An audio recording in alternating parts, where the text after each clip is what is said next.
بسم الله الرحمن الرحيم. الحمد لله رب العالمين، والصلاة والسلام على رسوله الأمين وعلى آله وصحبه أجمعين. أما بعد، فقد قال جل وعلا في كتابه العزيز بعد أعوذ بالله من الشيطان الرجيم. بسم الله الرحمن الرحيم. يا أيها الذين آمنوا إذا تداينتم بدين إلى أجل مسمى فاكتبوه، وليكتب بينكم كاتب بالعدل، ولا يأب كاتب أن يكتب كما علمه الله فليكتب إلى آخر الآية. صدق الله مولانا العظيم. சங்கை நிறைந்த அல்லாஹுவின் நல்லடியார்களே, அன்பும் பாசமும் நிறைந்த மாணவ சகோதர சகோதரிகளே, அல்லாஹுடைய பெரும் அருளினால் கிருபையினால் சஃபூத்து தஃபாசிர் என்ற விரிவுரை கிதாபின் மூலமாக சூரத்துல் பக்ராவின் ஆயத்துகளை பார்த்து வருகிறோம். அல்ஹம்துலில்லாஹ், கிதாபுடைய ஆசிரியரின் தர்த்தீப் இதற்கு முன்பாக சொல்லப்பட்டிருக்கிறது. ஒரு ஞாபகத்திற்காக இந்த இடத்தில் சொல்லப்படுகிறது. முதலாவதாக கிதாபுடைய ஆசிரியர் அல் முனாசபத் என்று தொடர்பு என்று முன்னுள்ள ஆயத்துகளுக்கும் இங்குள்ள ஆயத்துகளுக்கும் மத்தியிலே தொடர்பை என்னவென்று சுட்டி காட்டுவார்கள். அதைத் தொடர்ந்து அல் லுகத் அகராதி, அந்த ஆயத்துகளிலே வரக்கூடிய வார்த்தைகளின் பொருளை அர்த்தத்தை தெளிவாக கூறுவார்கள். அந்த வார்த்தை குர்ஆனில் வேறு இடங்களில் வந்தாலோ, அதே போல ஹதீஸிலே வேறு இடங்களில் வந்திருந்தாலோ, அல்லது வேறு கவிதைகளிலே அரபு கவிதைகளிலே அது வந்திருந்தாலும் அதை தெளிவாக எடுத்துச் சொல்வார்கள். அடுத்ததாக தஃப்சீர் என்பதாக மூன்றாவது குர்ஆனுடைய விளக்க உரைகளை தெளிவாக கூறுவார்கள். அடுத்ததாக கிதாபுடைய ஆசிரியர் கொண்டு வரக்கூடிய ஒரு தலைப்பு அல் பலாகத். அல் பலாகத் என்றால் இலக்கிய நயம், அதை பற்றித்தான் பேசுவார்கள். அந்த அடிப்படையிலே இங்கு நம்ம பலாகத்தை பற்றி, இலக்கிய நயத்தை பற்றித்தான் பேசப்பட போகிறோம். இங்கு அதை பற்றித்தான் பேச போகிறோம் இன்ஷா அல்லாஹ். பாடத்தின் அடிப்படையில் பார்த்தால் இது 427வது பாடத்தை அடைந்திருக்கிறோம். 427வது பாடத்தை நாம் அடைந்திருக்கிறோம். இந்த பாடம் குறிப்பாக இலக்கியத்தை பற்றி பேசப்பட போகிறது, இலக்கிய நயம். இந்த பாடத்திலே, இந்த ஆயத்துகளிலே கிதாபுடைய ஆசிரியர் கொண்டு வரக்கூடிய இலக்கியத்தின் வரிசைகள் என்ன?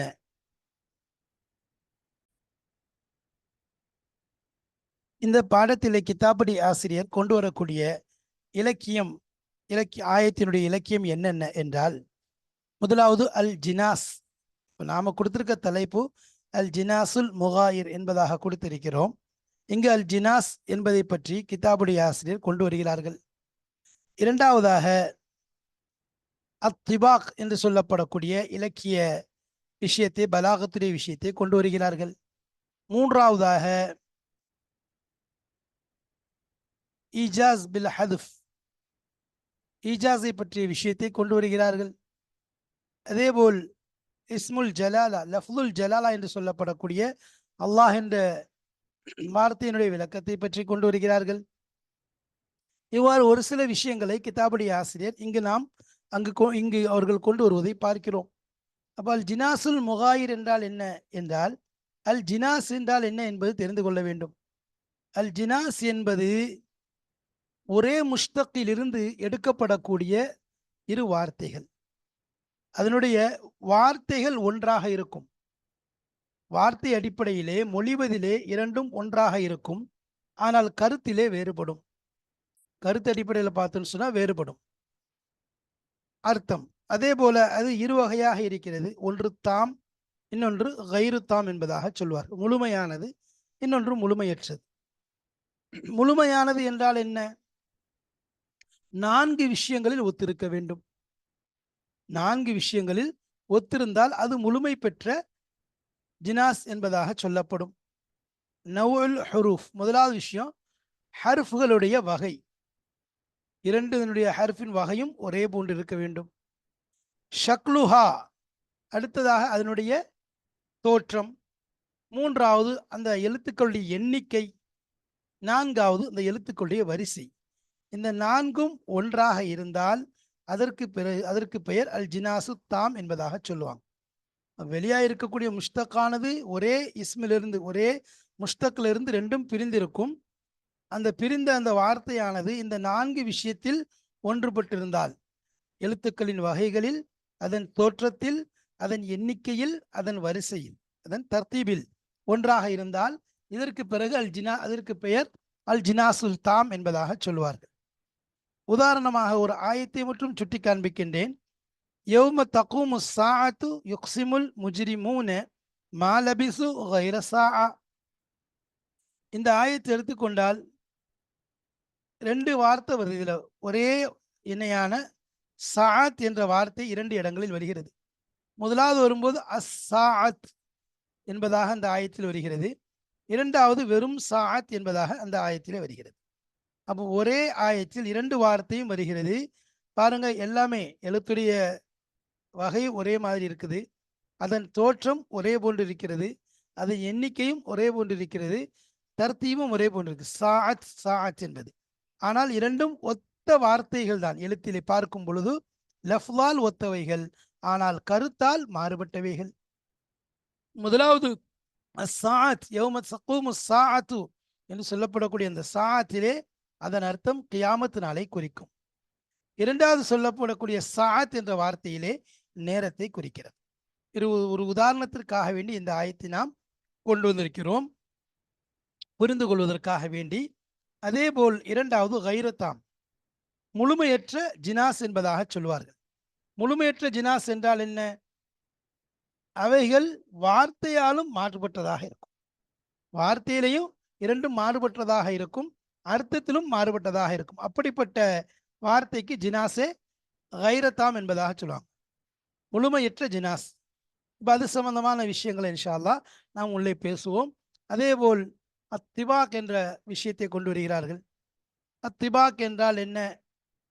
அத்திபாக்கை பற்றி சொல்லும் பொழுது அதுவும் ஒரு வகையான பலாகத்தின் வகை, இல்மே பதீஇல் கட்டுப்பட்ட வகையாக இருக்கிறது திபாக். அடுத்ததாக இத்னாப் சம்பந்தமாக சொல்லப்படுகிறது. திபாக் என்பதும் பார்ப்பதற்கு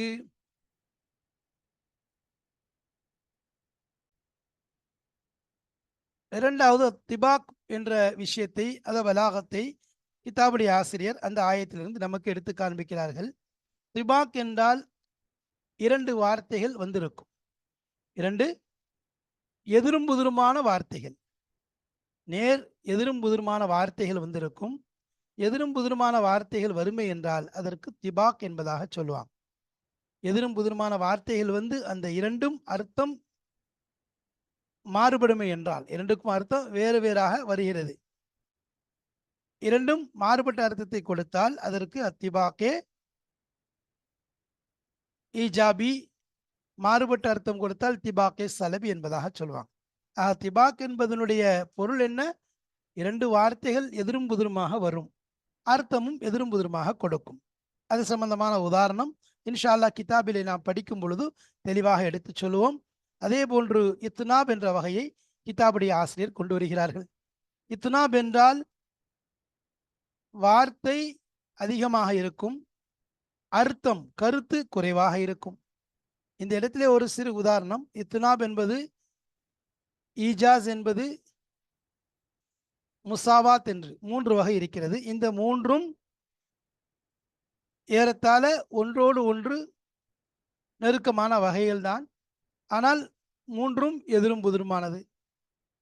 ஈஜாஸ் என்பது சுருங்க கூறி பெரிய பொருட்களை கொண்டு வரும், வார்த்தைகள் சுருக்கமாக இருக்கும், கருத்து அதிகமாக இருக்கும்.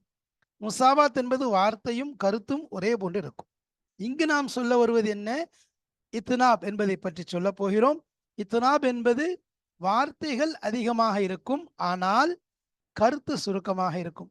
அப்போ திரும்ப அந்த வார்த்தையை கொண்டு வருவது எதுக்காக வேண்டி என்றால், ஒன்று தக்கீதுக்காக வேண்டி இருக்கலாம், அல்லது ஆர்வம் ஊட்டுவதற்காக வேண்டி இருக்கலாம், அல்லது திரும்ப சொல்லி அந்த மனதிலே கேட்கக்கூடியவருடைய அந்த தகனிலே சிந்தனையில் உள்ளே இறக்குவதற்காக வேண்டியும் இருக்கலாம், அல்லது யாரை திரும்ப சொல்லப்படுகிறதோ அவளுடைய கண்ணியத்தை காட்டுவதற்காக வேண்டியும் இருக்கலாம்.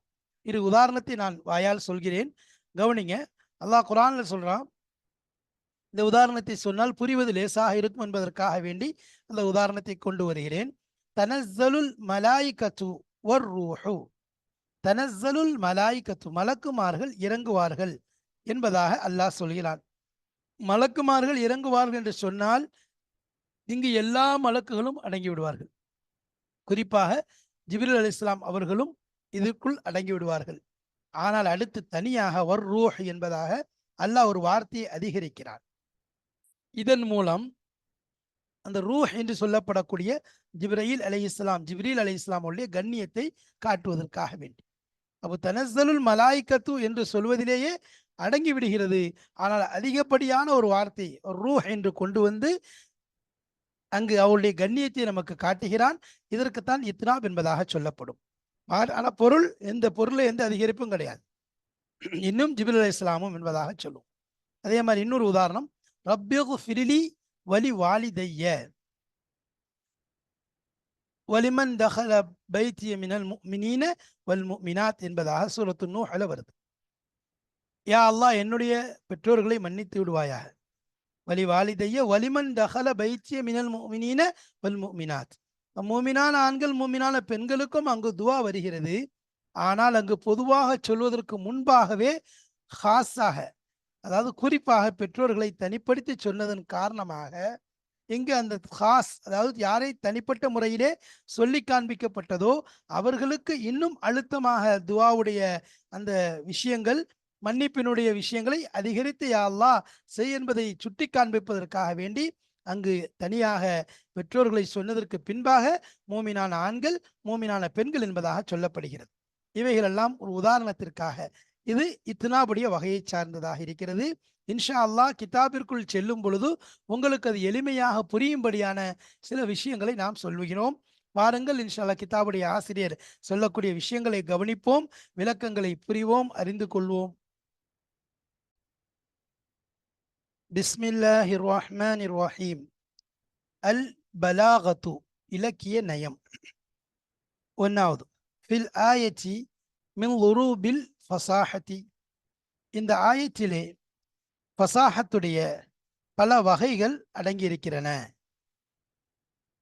ஃபசாஹத்னா இலக்கிய நயத்தினுடைய அழகிய கோர்வையினுடைய பல வகைகள் இதில் அடங்கியிருக்கின்றன. அல் ஜினாசுல் முகாயிர், முதலாவது அல் ஜினாசுல் முகாயிர் என்பது இதற்குள் கட்டுப்பட்டதாக இருக்கிறது. அல் ஜினாசுல் முகாயிர் என்பது நாம் ஏற்கனவே சொன்ன விஷயம்தான். இது கைரத்தாம், ஜினாசு கைரத்தாமினுடைய வகைதான் அல் முகாயிர் என்பது. ஃபி கௌலிஹி, அல்லாஹு தஆலாவுடைய சொல்லிலே, ததாயன்தும் பிதைனின் யா ஐயுஹல்லதீன ஆமனு இதா ததாயன்தும் பிதைனின். ததாயன யததாயனு, ததாயன்தும் என்பது ஒரு வார்த்தை, பிதைனின் தைன் என்ற ஒரு வார்த்தை. ததாயன் என்ற ஒரு வார்த்தையும் தைன் என்ற ஒரு வார்த்தையும் இரண்டும் ஒரே வார்த்தையிலிருந்து முஸ்தக்காக வந்திருக்கிறது. ஒரே முஸ்தக்கிலிருந்து, ஒரே லஃபுலிருந்து முஸ்தக்காக வந்த வார்த்தை தான் ததாயன் தைன். ஆனால் இரண்டுக்கு மத்தியிலே வித்தியாசங்கள் இருக்கின்றது.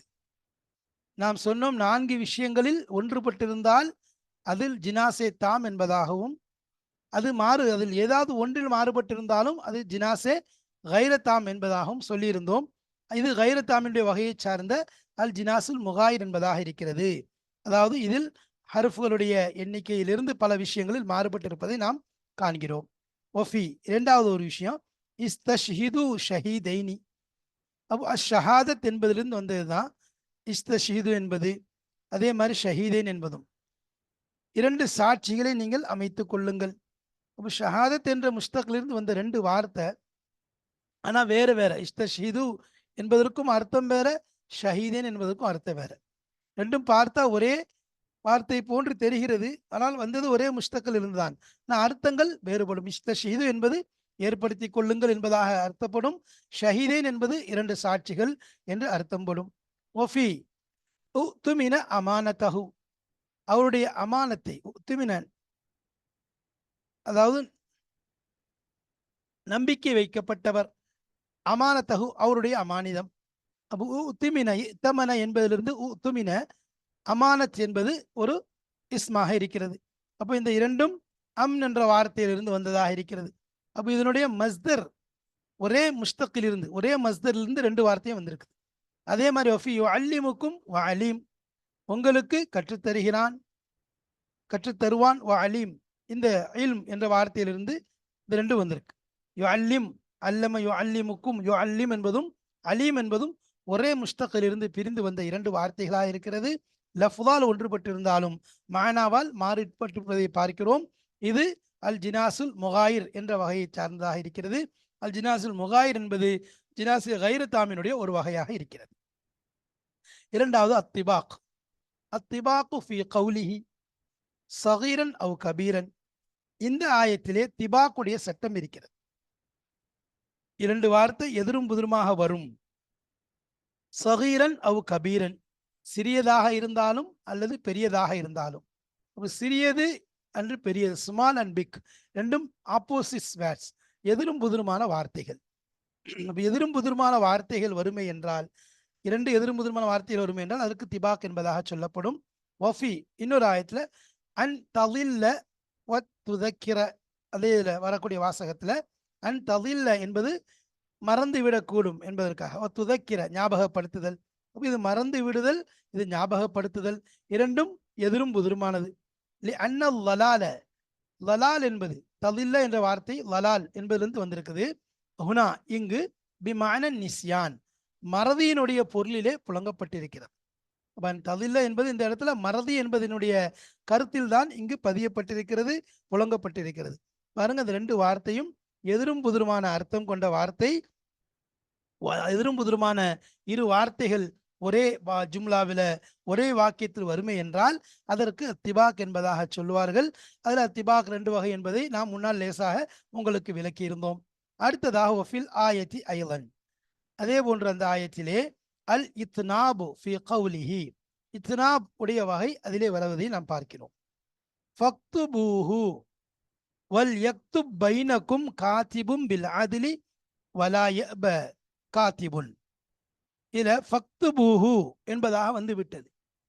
என்ன அர்த்தம்? ஓ ஈமான் கொண்ட விசுவாசிகளே, உங்களுக்கு மத்தியிலே கடன் கொடுத்து கொண்டால், ஒரு தவணையின் அடிப்படையில் கடன் கொடுத்து கொண்டீர்கள் என்றால் ஃபக்துபூஹு, அதை நீங்கள் எழுதி கொள்ளுங்கள் என்பதாக அல்லாஹ் சொல்லிட்டான். சொல்லிட்டு திரும்ப சொல்றான், வல் யக்துப் பைனக்கும் காத்திபும் பில் அத்லி,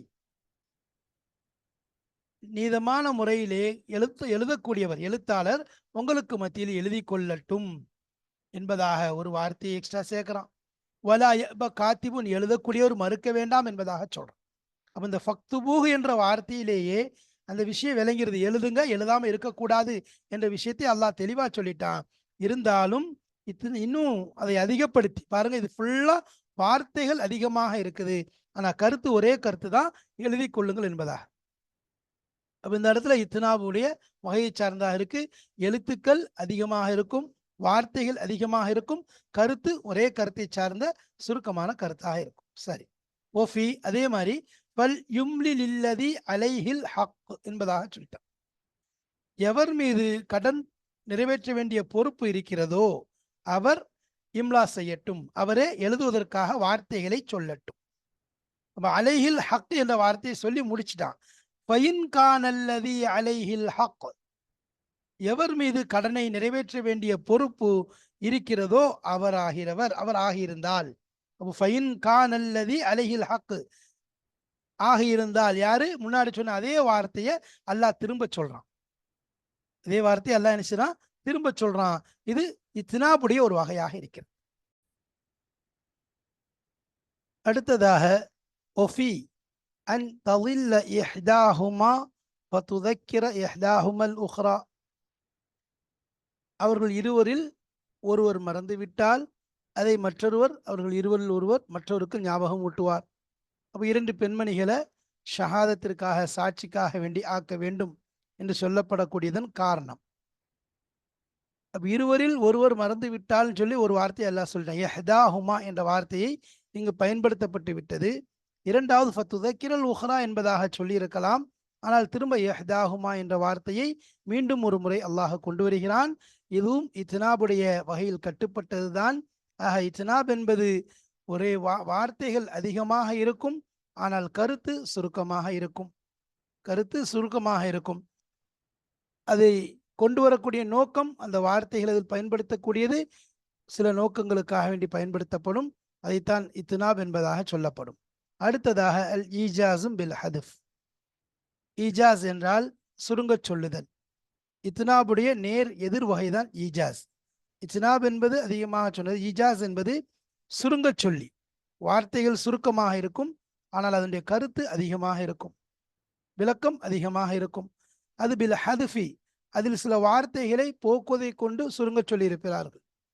அந்த வார்த்தைகளை போக்கியிருப்பாங்க, ஆனால் அதனுடைய கருத்து நமக்கு விளங்கிடும். அந்த வார்த்தைகளை போக்குனதுனால அந்த வாக்கியம் மிகச் சுருக்கமாக, ரத்தின சுருக்கமாக இருக்கும். வதாலிக்க கசீருன், இந்த இஜாசும் பில் ஹதுஃப் என்பது இந்த ஆயத்தில் அதிகமாகவே இருக்கிறது. வக்கத் தக்கர அம்சிலத்தஹு, அதனுடைய உதாரணங்களை கூறியிருக்கின்றார்கள். சாஹிபுல் பஹ்ரில் முஹீத். அல் பஹ்ருல் முஹீத் என்பது ஒரு தஃப்சீர் கிதாபினுடைய பெயர்.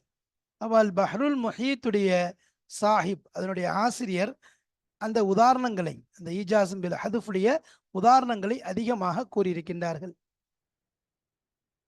அல் வஸ்தஷ்ஹிது ஷஹீதைன், நீங்கள் இரு சாட்சிகளை ஏற்படுத்திக் கொள்ளுங்கள். வஸ்தஷ்ஹிது லில் இஷ்ஹாதி என்பது போக்கப்பட்டிருக்கிறது. சாட்சியை சொல்வதற்காக வேண்டிய லிஷ்ஹாத் என்ற வார்த்தை அதில் போக்கப்பட்டிருக்கிறது என்பதாக அதில் கூறியிருக்கின்றார்கள். அப்போ ஹதுஃப் அல் இஷ்ஹாத் என்ற வார்த்தை போக்கப்பட்டிருக்கும். சில நேரத்தில் நம்ம சொல்லியிருக்கிறோம், அதில் ஒரு வார்த்தை போக்கப்பட்டிருக்கலாம், அல்லது 2 வார்த்தைகள் போக்கப்பட்டிருக்கலாம், அல்லது பெரிய ஒரு வாக்கியம் கூட போக்கப்பட்டிருக்கலாம். இவ்வாறு போக்கப்பட்டு அது சுருங்க சொல்லப்பட்டாலும் கருத்து அதில் முழுமையாக பதிவாகிவிடும். அப்போ அலில் ஷஹாத் என்ற வார்த்தை ஹதுஃப் செய்யப்பட்டிருக்கிறது. இவ்வாறு ஒரு சில உதாரணங்களை அந்த சாஹிபுல் பஹ்ரில் முஹீத் அவர்கள் தெளிவாக கூறியிருக்கின்றார்கள். சரி, இந்த இடத்துல சாஹிபுல் பஹ்ரில் முஹீத் என்று கிதாபுடைய பெயரையும் இந்த கிதாபுடைய ஆசிரியரை சார்ந்த பெயரையும் ஹஜ்ரத் அவர்கள் நினைவு கூறியிருக்கின்றார்கள். எனவே நாம் அதன் அடிப்படையிலே அல் பஹ்ருல் முஹீத் என்ற தப்சீர் கிதாபையும் அதனுடைய ஆசிரியரை பற்றியும் சுருக்கமாக தெரிந்து கொண்டால் மிகவும் நன்றாக இருக்கும். அந்த அடிப்படையில் இன்ஷா அல்லாஹ் அவருடைய வாழ்க்கையினுடைய ஒரு சிறு சுருக்கத்தையும் அவருடைய தஸ்னீஃபாத்துகளை பற்றியும் லேசாக தெரிந்து கொள்ளலாம். வாருங்கள் இன்ஷா அல்லாஹ் செல்வோம். அது அல் பஹ்ருல் முஹீத் என்ற கிதாப், தஃப்சீர் கிதாபினுடைய முகத்திமாவிலிருந்து அவர்களை பற்றி எடுக்கப்பட்ட சில விஷயங்களை இங்கு நாம் நினைவு கூறுகிறோம். வாருங்கள் பார்க்கலாம் இன்ஷா அல்லாஹ். கிதாபுடைய ஆசிரியர் சாஹிபுல் பஹ்ரில் முஹீத் அவர்களுடைய அந்த விஷயத்தை கொண்டு வருகிறார்கள். அல் பஹ்ருல் முஹீத் என்பது ஒரு தஃப்சீர் கிதாபினுடைய பெயராக இருக்கிறது. அதனுடைய சாஹிப், அதை எழுதியவர், அதற்குரியவர் யார் என்றால் அவர் அபு அப்துல்லாஹி முஹம்மது இப்னி யூசுப் இப்னி அலி இப்னி ஹையானில் உந்த்லிசியி அல் ஜையானியுல் கர்னாத்தி, இது அவங்களுடைய பெயராக இருக்கு. அபு அப்துல்லா என்பது அவங்களுடைய குன்னியத், அதோடு முஹம்மது இப்னு யூசுப் என்பது, முஹம்மது என்பது அவருடைய பெயர். அவர்கள்தான் அல் பஹ்ருல் முஹீத் என்ற தஃப்சீரை எழுதியவர்கள். அல் இமாமுல் கபீர் ஃபில் அரபியத்தி வல் பலாகத்தி வ தஃப்சீரி, அவர்கள் அரபி மொழியிலேயும் இலக்கியத்திலேயும் தஃப்சீர் கலையிலேயும் மிக ஒரு பெரிய இமாமாக இருந்தார்கள். எனவேதான் ஹஸரத் சஃபத்து தஃபாசீருடைய முஸன்னிஃப் அவர்கள் அந்த ஈஜாஸும் பில் ஹதுஃப் என்ற சட்டத்தின் கீழே இந்த ஆயத்திற்குரிய ஈஜாஸ் விஷயங்களை சாஹிபுல் பஹ்ரில் முஹீத் அதிகமாக கொண்டு வந்திருக்கின்றார்கள் என்பதாக சுட்டிக்காட்டியிருக்கின்றார்கள். அவர்கள் 654ஆம் ஆண்டு பிறந்திருக்கிறார்கள். பிறந்ததெல்லாம் வளர்ந்ததெல்லாம் உந்துலுஸ், ஸ்பெயின் என்பதாக சொல்லக்கூடியதான் உந்துலுஸ் என்று அரபி மொழியில் சொல்லப்படும். அவர்கள் தன்னைத்தானே சொல்லும் பொழுது ஹஜ்ரத் அவர்கள் கூறுகிறார்கள், நான் பல உலமாக்களிடம் நான் மாணவராக இருந்து கற்றிருக்கின்றேன், ஃபுக்கஹாக்களோடு நான் ஒன்றிணைந்து இருக்கிறேன், அவருடைய மஜ்லிஸ்களில் ஆர்வத்தோடு கலந்து கொள்வேன், அவர்கள் நடக்கக்கூடிய பாதை தான் என்னுடைய பாதையாக இருந்தது, அவருடைய வழியை பின்பற்றி நடந்தேன் என்பதாக தன்னைத்தானே கூறுகிறார்கள். அது மட்டுமல்லாமல் அவர்களுடைய முசன்னஃபாத், அவர்கள் எழுதிய கிதாபுகளுடைய எண்ணிக்கை என்று பார்த்தால் நஹ்விலேயும் எழுதியிருக்கிறார்கள், சர்ஃபுடைய கலையிலேயும், அதேபோல் லுகத் அகராதியுடைய கலையிலேயும், ஃபிக்ஹுடைய கலையிலேயும், இஅராப் சம்பந்தமான விஷயத்திலேயும், குர்ஆனுடைய கராத்துடைய விஷயத்திலேயும் அவர்கள் எழுதியிருக்கின்றார்கள்.